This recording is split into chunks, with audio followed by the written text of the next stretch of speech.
মসজিদে আসছিল নামাজ পড়তে, নামাজ পড়তেছেন দাঁড়ায়া দাঁড়ায়া, শরীরটা ভাল লাগতেছে না, এখন আর দাঁড়ায়া পড়ে না, বৈশা বৈশা পড়ে। যখন বসা অবস্থায় নামাজ পড়তে পড়তে গিয়ে সাজদা দিছেন, সাজদার থেকে আর উঠে না।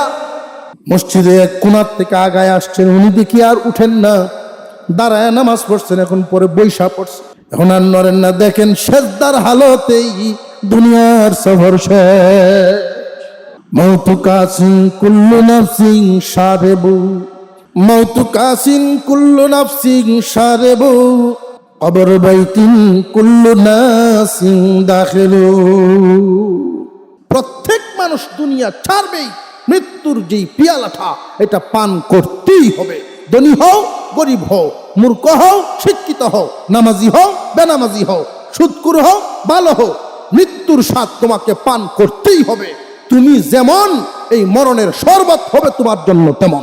তুমি যদি পাপিষ্ট হও, আল্লাহর নজরের বান্দা না হও, মশারির কুনা সুডা নিরাপদ না, মশায় কামড়ায়, মাঝে মাঝে নামাজ আইয়ে মাঝে মাঝে নাই, আল্লাহর নজরের হুরাহুরি আছে না গ্যাপ আছে। এই গ্যাপের কারণে কিন্তু তুমি মুসিবতে আছো বান্দা, মুসিবতে আছো। তোমার হালত কেউ জানে না, তুমি নিজেও জানো না অবস্থা কোন সময় কি হয়। বান্দা, নেককারের মরণ বেলুনের গিরা ছুটাইবার মতো হাওয়া পুশ করে বের হয়ে যাবে, আরামের মরণ। আর যদি তুমি আল্লাহর পরিপূর্ণ মায়ার নজরে না আসো, বদকারেরদের মতো মরণ হয়। পানির নিচ থেকে মাটির তলের শালুকটা দেখবেন অনেক জ্বর, শালুকের মধ্যে জ্বর কি পরিমাণ, এই শালুকের যেই জ্বর, সব জ্বর ছুটাইয়া যে আমরা একটা টান দিয়া ছোটবেলায় আনতাম, ঠিক তেমনি ভাবে বদকারের আত্মাটা ফেরেশতারা এমন ভাবেই বের করবে। কেমন ভাবে বের করবে? গিরা সুডানির মতো না, বদকারের এই আত্মা গিরা সুডানির মতো কেমনে হইব, এত মুহাতুরিত নাই।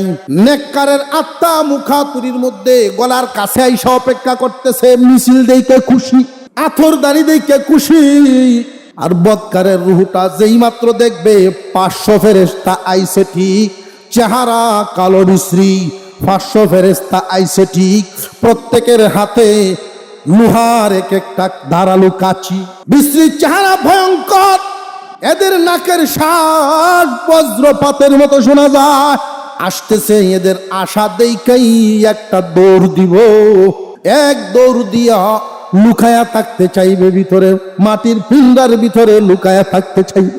ফেরেশতারা তখন ওইখান থেকে ডুব দিয়া যখন এক টান দিয়া বের করেন, তখন সারা শরীরের রগ একটার সাথে একটা জোড়া লাগানো, একটার সাথে একটা জোড়া লাগানো, নারী বুড়ি যা আছে, আত্মাটা এক টান দিয়া সমস্ত রগের মাথাগুলো টান দিয়ে ছিঁড়ে ফেলে। একটা টানা দিয়াই সব রগের মাথা শেষ, জান কবজ হয়ে গেছে। রাসূল বলেন, এই যে হালতটা জানো নি রে, এই হালতে কত কষ্ট হয়, এই হালতে বান্দার কি পরিমাণ কষ্ট হয়। জবাই না করে যদি কোনো প্রাণীর চামড়া ছিলানো হয়, জবাই না করে কোনো প্রাণীর চামড়া যদি ছিলানো হয়, যেমন কষ্ট হয়, এর চাইতে বেশি কষ্ট দিয়া গুনাহগারের জান বের করা হয়। বান্দা নেককার হইতে হলে পরকালের চিন্তা বাড়ান, পরকালের চিন্তা বাড়ায়া দিলেই দেখবেন অন্তরে কবরে কেমনে থাকবো, মাঝে মাঝে চিন্তা হইব কিছু কামাই করি। হাসরের মাঠে যেমনে ধনী হওয়া যায়, কিছু কামাই করি, চিন্তা আসবে। দুনিয়ার ফিকিরের চাইতে পরকালের ফিকির বাড়িয়া যাইব, দুনিয়ার আলাপ আলোচনার চাইতে পরকালের আলাপ আলোচনায় মজা পাইব। আখেরাতের পেরেশানি, আখেরাতের চিন্তা যখন বাড়িয়া যাইব, তখনই বান্দা আখেরাতের ধনী হইব। যেই আয়াতখানা তিলাওয়াত করেছি, আপনার আমার পয়গম্বর সাল্লাল্লাহু আলাইহি ওয়াসাল্লাম ঘোষণা করছেন, দুনিয়ার জমিনে আমরা বিচার করি অমুক জ্ঞানী, অমুক বুঝদার, অমুক খুব বুদ্ধিমান। এই বিচার আচার করি না করি না, আপনার অসুবিধা হইতেছে। অমুক খুব শিক্ষিত, অমুক খুব বুদ্ধিমান, অমুক খুব জানেওয়ালা। যত হিসাব মিলাই একজনের চাইতে আর একজন বেশি জানে, আর একজনের চাইতে আর একজন বেশি জানে, উত্তর ভাড়ার অমুকের চাইতে দক্ষিণ ভাড়া হ্যাঁ আরো বেশি জানে। এই জানতে জানতে দুনিয়াতে আমরা যাদেরকে বেশি জ্ঞানী মনে করি, বিজ্ঞানীরা আরো বেশি জানে না। আল্লাহর রাসূল বলেন, বিজ্ঞানী হইছে কিন্তু আল্লাহ চিনল না। দুনিয়ার সব বুদ্ধি আছে, কিন্তু আল্লাহ চিনে না, পরকাল কামাই বুঝেন। যেই ব্যক্তিটা পরকালের কামাই বুঝে না, বুঝবা সে বুদ্ধিমান না, সে জ্ঞানী না। আল্লাহ পাক রব্বুল আলামিন আয়াত নাজিল করে বুঝায়া দিলেন, সত্যিকারের জ্ঞানী হইল তারা, আখিরাতের কামাই করে যারা। সত্যিকারের বুদ্ধিমান তারা, আখিরাতের কামাই বেশি করে। দুনিয়াতে এমন বুদ্ধি, তার বুদ্ধির সামনে অর্থাৎ ক্ষমতার চেয়ার তার কাছ থেকে কেউ নিতে পারে না। বুদ্ধির বাইরে বাড়ি লাগলে তার সামনে কেউ টিকে না। তুই এই বুদ্ধির বাইরে বাড়ি কয়দিন দুনিয়াতে আছে, আখিরাতের কামাই নাই, নামাজ পড়ে না, হক হালাল পথে চলে না, ওই মানুষগুলো আখিরাত ভুইলা গেছে। তোমরা জানিয়া রাখবা, তারা যদি মুমিন দাবি করে, মসজিদে গিয়া বলবে আমরা মুসলমান, কিন্তু বদকারদের সাথে উঠা বসার সময়, বাতিলদের সাথে উঠা বসার সময় আবার তাদের কাঁধে কাঁধ মিলাইয়া, এদের টুটে টুট মিলাইয়া হাসি দিবে, তাদের কাজে মিলাইয়া তাদের কাজ করবে। বুঝবা তোমরা দুনিয়ার মানুষ এদেরকে বুদ্ধিমান মনে করতে পারো, নিজেরা এদেরকে মুসলমান দাবি করতে পারে।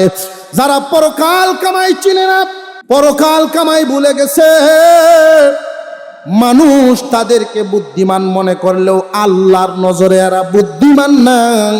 আল্লাহর ঘোষণায় ওরা হইল মুনাফিক। লোকমান হাকিম তার সন্তানকে নসিহত করতেন, বাবারে জীবনে কোনোদিন আল্লাহর সাথে শরীক করবা না। বাবা এই কথা যখন সন্তানরে বলে, 7 বছর বয়স, 8 বছর বয়স, আঙুলে দরিয়া দরিয়া ঘুরায়। বাচ্চা যখন আস্তে আস্তে কথা বলা শুরু করে, কথা শিখায় আল্লাহ আল্লাহ আল্লাহ আল্লাহ। এই ছোট বাচ্চার জিব্রা ঘুরায়া ঘুরায়া আল্লাহ আল্লাহ বলা শিখে ফেলে। দাদায় নাতিরে কুলে লইয়া আল্লাহ আল্লাহ বলা শিখায়, নানায় নাতিরে কুলে লইয়া আল্লাহ আল্লাহ বলা শিখায়। এখন তো কথা বুঝবে না, শুধু বলতে বুঝবে ছোট, এই জন্য আল্লাহ আল্লাহ বলানো শিখায় ফেলছে। যখন কথা বুঝবে তখন নানায় নাতিরে, বাবায় পুতেরে এই কথা বলো, এটা আল্লাহ ইঙ্গিত দিলেন হাকিম লুকমানের কথা কই। তোমরাও এই আমল করবা, সন্তানরে কুলে নিয়ে তোমরাও বুঝাইবা, জীবনে কোনোদিন আল্লাহর সাথে শরীক করবা না। 2 নাম্বার নসিহত, নামাজ ছাড়বা না। কোন মানুষ যদি 5 ওয়াক্ত নামাজ, 5 ওয়াক্ত নামাজকে শুধু যত্ন সহকারে ধরতে পারে, ওই মানুষটার দিকে আল্লাহর নজর কেমনে যায় জানেননি? মশারি যেমনে একটা বিছানারে ডাইকা ফেলে, মশা ডুববার রাস্তা আছে। প্রত্যেক বিছানার মালিকই চায় মশারিটা যেন এমন ভাবে ফিটিং হয় মশা ডুববার না পায়। কোন বান্দা যদি 5 ওয়াক্ত নামাজকে এইভাবে যত্ন সহকারে নিজের রুটিনের ভিতরে নিয়ে আসে, আল্লাহর মায়ার নজরে বান্দা ওই মশারির ঢাকনার মতো আল্লাহর মায়ার নজরে ডাকিয়া যা। সন্তানকে প্রথমে আল্লাহ আল্লাহ বলা শিখানি, পরিবারের সদস্যদেরকে, নাতি নাতকরকে। বর্তমানে যেই হালত আপনার সামনে আছে, হালতের উপর আজকে থেকে সবক শুরু করে দেন। এই যে কাজটা করলেন, আপনার উসিলায় যদি পরিবারে একটা নেক কাজ চালু হইয়া যায়, যে আগের দিন বুঝলে লাও, আগে যে ভাই খাওয়া দাওয়া হয়েছে, এখন থেকে দস্তরখান একটা বানাও, অলকলটের একটা টুকরা এনে দেই, দস্তরখান ছাড়া গরো কেউ খাইও না, যার যার রুম হইলেও দস্তর ব্যবহার করবা। খানা তো গরুও খায়, আমি হইলাম মানুষ, মানুষ যদি মানুষের মতো খাবার খায়, পেটও ভরবো, 100 শহীদের সওয়াব। আপনার উসিলায়, আপনার ভূমিকায় যদি পরিবারে এই নেক আমল চালু হয়, সকলের যেই পরিমাণ নেকি হবে, এই পরিমাণ নেকি আপনার আমল নামায় আল্লাহ একাই আপনার আমল নামায় দিব। তাহলে কিয়ামতের দিন আখিরাতের কামাই কমলো না বাড়লো? চিন্তা ফিকির সব সময় অন্তরে থাকতো। দুনিয়াতে থাকলে তো দুনিয়ার দরকার ঠিক আছে, কিন্তু আসল যদি ভুলিয়া যাই, তাহলে সফল ব্যবসায়ী না লসের ব্যবসায়ী? যারা 5 ওয়াক্ত নামাজ পড়ে আল্লাহর নজরে তারা থাকে, আল্লাহর মায়ার নজরে বেষ্টনী হইয়া থাকে। বান্দা যদি এই বেষ্টনের ভিতরে দুনিয়া ছাড়ে, কই যাইব? আযাবের জাগাত না শান্তি? আমার মায়ার বান্দা, আল্লাহ পাক একদল ফেরেশতা পাঠাইবেন আর বলবেন, আমার মায়ার বান্দারে লইয়াও। আমার নজরে থাকতো, আমার মায়ার নজরের বান্দারে, আমার মায়ার নজরে বন্দি তাকাই বান্দারে নিয়ে আসো। ফেরেশতারা এমন হালতে আসবে, 500 ফেরেশতার দল, প্রত্যেকের হাতে একটা করে আতরের শিশি, একটার সুঘ্রাণের সাথে আরেকজনের সুঘ্রাণের মিল থাকবে না। 500 ফেরেশতার হাতে 500 ধরা, গুরুত্বের সাথে পড়ার কারণে, যে গুরুত্বের সাথে যে পড়ছি এটা কেমনে বুঝতাম, যে মনেই বুঝবো। এসা পড়ে গিয়া যখন খানা খায়া শুইছ, মাঝরাতে ঘুম ভাঙিয়া যায়, ফজর নিকাজা হইয়া যায়। এমন কিছু বান্দা আছে না নাই? ফজরের নামাজ পড়ে বাসায় গেছেন, দুনিয়ার কিছু কাজ কাম করলেন, সব সময় গরিব না বুঝলেও সূর্যের দিকে ঘুরে ঘুরে তাক। 5 ওয়াক্ত নামাজ বান্দায় যে হালতেই পড়ে, মনের টান তৈরি হয়েছে না হয়েছে না? মসজিদ থেকে বের হয়ে যায়, কিন্তু মসজিদেই মন ফিরিয়া ফিরিয়া। এই মানুষগুলো আল্লাহর মায়ার নজরের বেষ্টনীতে পড়া গেছে। এই মানুষগুলোরে যখন দুনিয়া থেকে আল্লাহ নিবেন, ফেরেশতারা আইসা সুস্বাগতম মিছিল দিয়া কোরআনের আয়াত পড়িয়া পড়িয়া তারে শুনাইয়া মনটা এমন ভাবে শান্তি করবে, আত্মাটা যে বের করবে। কেমন আসানে জানেননি? বেলুন আমরা উড়াইনি না উড়াই, বেলুনের ভিতরে হাওয়া থাকে এই জন্য বেলুন উড়ে। এই বেলুন মাটির ভিন্ডার, এই বেলুন হাওয়া আছে এই জন্য চলে। এইখানে একটা ঘিরা দেওয়া আছে, ফেরেশতা খাদিম আস্তে করে এই গিরাটা শুধু ছুটাইয়া দিবেন, হাওয়াটা বেরিয়ে। এই যে শুধু এতটুকুন চাপ দিছে, আর কোনো কষ্ট আল্লাহ জানায় দিবেন আমার মায়ার বান্দারা যেন কষ্ট না পায়। এক মার কুল থেকে বাবার কুলে সন্তান, কুল বদলাইলে যেমন লাগে, আমার বান্দা পরীক্ষার হলের সফর শেষ করে ফেলছে, এখন পরকালের যাত্রী হবে, কুল বদলানোর মতো যেন টের না পায়। দুনিয়া তো সারণ লাখ বইয়ের দিন, না কেউ সন্দেহ আছে? জানা নেই কার মরণ কোন হালতে হয়। কোন কোন মানুষ দোকানদারি করতেছেন, যাওয়ার সময় শরীরটা খারাপ, রাস্তায় মারা গেছে। এমন হালতে দমটা বের হইছে, তার প্রিয়জন কেউ সাথে ছিল না।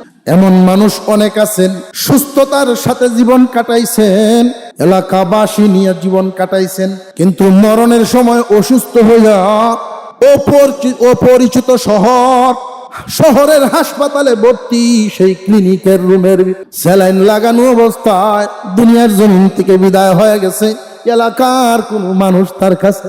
এমন মানুষ দুনিয়ার জমিনে মরে, বাথরুমের ভিতরে গিয়ে মরছে।